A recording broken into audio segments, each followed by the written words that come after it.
নামাজের পর 7 বার পাঠ করুন, সাথে সাথে মনের আশা, আকাঙ্ক্ষা, বাসনা কামনা পূরণ হবে। যা চাইবেন তাই আল্লাহ রাব্বুল আলামিন আপনাকে দান করবেন। প্রিয় ভাই বোনেরা, আপনি দুশ্চিন্তার মধ্যে পড়ে গেছেন, অনেক সমস্যা, আপনার অনেক ধরনের প্রয়োজন মেটানোর জন্য অনেক চেষ্টা সাধনা করতেছেন, কাজ হয় না। অনেক মনে আশা রয়েছে, আকাঙ্ক্ষা রয়েছে, বাসনা কামনা পূরণ হচ্ছে না, মনের ব্যথা বেদনা রয়েছে, দূর হচ্ছে না। এমত অবস্থায় নামাজের পরে দোয়াটি 7 বার আপনি পাঠ করুন, বিশ্বাস নিয়ে আস্থা নিয়ে কাজ হয়ে যাবে। তো আমলটি কিভাবে করবেন আমি আপনাদেরকে বলে দিচ্ছি। আমলটি শিখতে হলে আপনাকে ভিডিওটি না টেনে দেখতে হবে, তাহলে সঠিক নিয়মে আমলটি করতে পারবেন। আর যদি টেনে টেনে কেটে কেটে দেখেন তাহলে অনেক জায়গায় বাদ পড়ে যাবে, সঠিক নিয়মে আপনি আমলটি করতে পারবেন না। প্রিয় ভাই বোনেরা, আমলটি করতে হলে আপনাকে শুরুতেই কি করতে হবে? উত্তমরূপে পবিত্রতা অর্জন করতে হবে।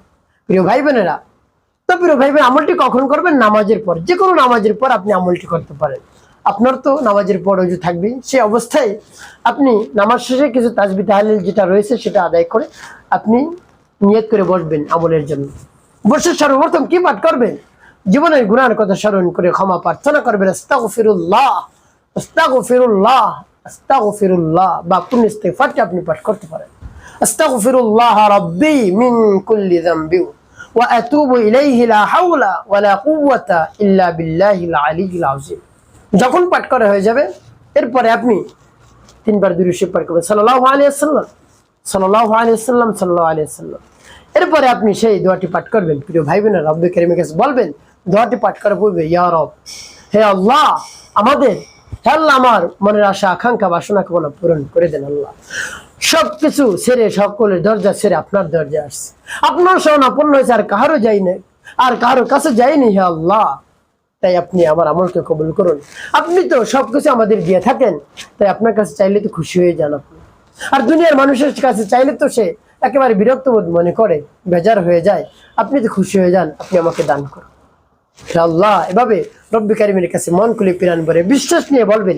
এরপরে দোয়া পাঠ করবেন। পরবর্তী কি করবেন বলে দিচ্ছি, আমি দোয়াটি বলে নেই। বিসমিল্লাহির রাহমানির রাহিম। ইয়া কাদিয়াল হাজাত,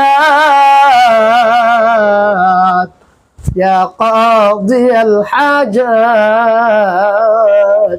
ইয়া কাদিয়াল হাজাত, ইয়া কাদিয়াল হাজাত,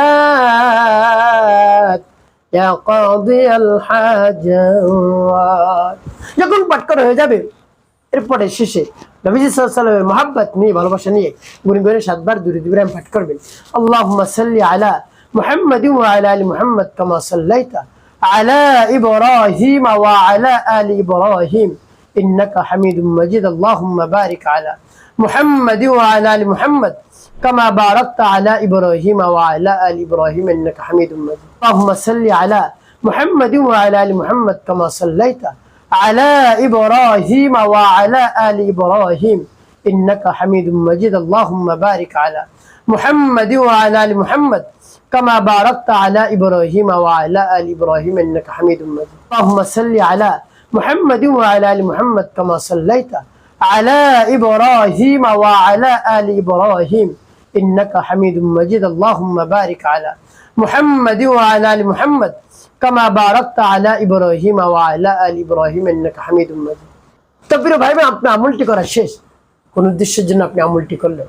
আপনার মনে যত ধরনের আশা আকাঙ্ক্ষা রয়েছে, বাসনা কামনা রয়েছে, আল্লাহ রাব্বুল আলামিন পূরণ করে দিবেন। বলবেন শেষে, বলবেন আমলটি শেষে রব্বে কারীমের কাছে, আল্লাহ, আমি তো অভাবগ্রস্ত, ঋণগ্রস্ত, হতাশাগ্রস্ত, আমার কাছে টাকা নেই, পয়সা নাই। আল্লাহ, আমি কঠিন বিপদের মধ্যে আছি, আমাকে আপনি এই সমস্যা থেকে সমাধান করে দিন।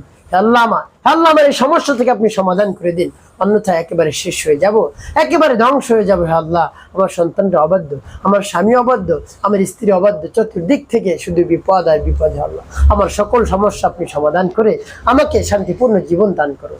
এবং রব্বে কারীমের কাছে মন খুলে প্রাণ ভরে বিশ্বাস নিয়ে বলবেন, দেখবেন কাজ হয়ে যাবে। একটি কাজ করতে হবে আপনাকে, 5 ওয়াক্ত নামাজ আদায় করতে হবে, মানুষের কল্যাণে খেদমতে কাজ করবেন, অবশ্যই আপনার জীবন সুখময় হবে, শান্তিপূর্ণ হবে।